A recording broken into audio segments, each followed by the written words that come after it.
Setiap ranting padaku yang tidak berbuah dipotongnya, dan setiap ranting yang berbuah dibersihkannya, supaya ia lebih berbuah banyak. Hidup yang berbuah adalah sebuah tanggung jawab yang harus kita lakukan.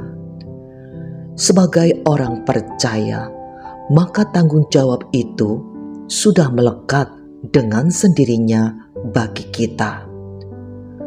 Untuk mengalami kehidupan yang berbuah sebagai salah satu ciri pertumbuhan iman yang sehat adalah kesediaan untuk proses yang Alkitab sebut dibersihkan.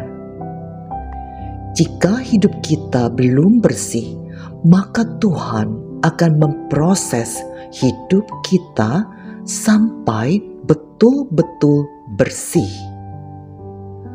Ada dua istilah yang dipakai untuk menggambarkan dua tindakan dalam proses pembersihan. Pertama, dipotong. Tanaman anggur tidak semua rantingnya akan berbuah. Tapi ranting yang tidak berbuah itu pun ternyata menyerap makanan yang seharusnya dapat diterima oleh ranting yang berbuah. Makanya ranting itu harus dipotong. Kedua, membersihkan ranting yang berbuah.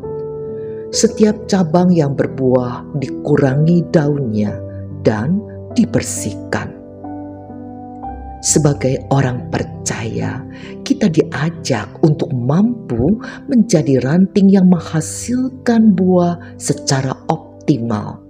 Dalam arti dapat dirasakan manfaatnya oleh banyak orang dan membawakan dampak positif bagi kehidupan orang lain. Hidup yang berbuah adalah salah satu tanda bahwa kerohanian kita mengalami kedewasaan iman.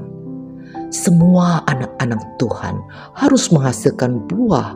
Dengan demikian, nama Tuhan dipermuliakan.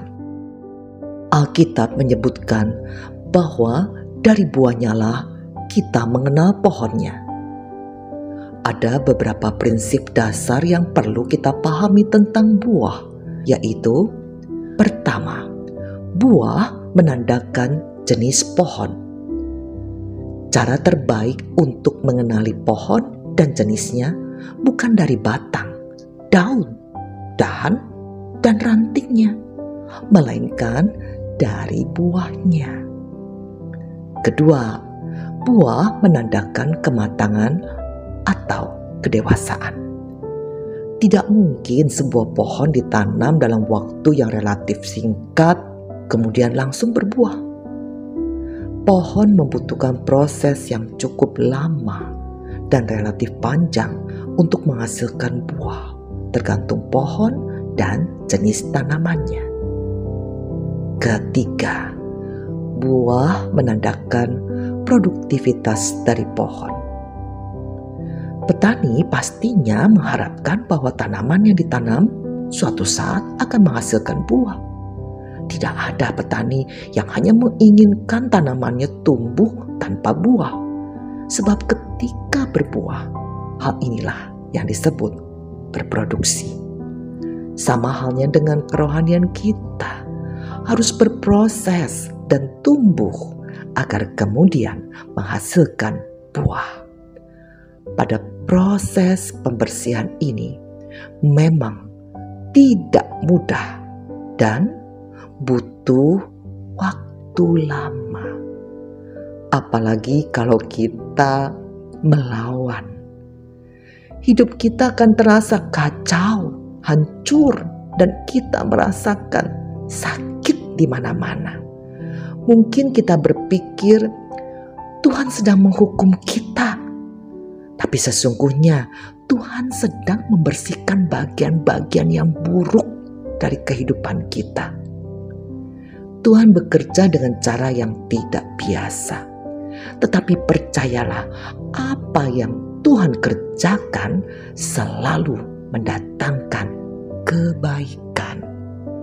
Pada saat Tuhan memotong ranting-ranting kering, bukannya ingin mematikan pohon, tapi justru untuk menumbuhkan tunas-tunas baru. Proses pruning dalam sebuah pohon sangatlah penting agar ia dapat terus bertumbuh subur. Demikian juga atas kehidupan kita.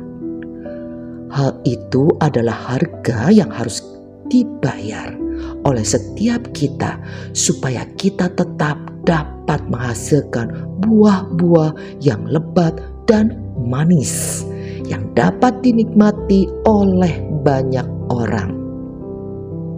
Saudara, mari kita introspeksi diri. Kira-kira hal apa saja yang menyebabkan kehidupan kita sebagai orang percaya mengalami pasang surut? Kadang berbuah yang manis, kadang berbuah tetapi pahit, atau malah kadang tidak berbuah sama sekali. Jika demikian, apa saja yang perlu dibersihkan atau dipangkas dari kita agar kehidupan kita dapat menghasilkan buah yang lebat dan manis? Amin.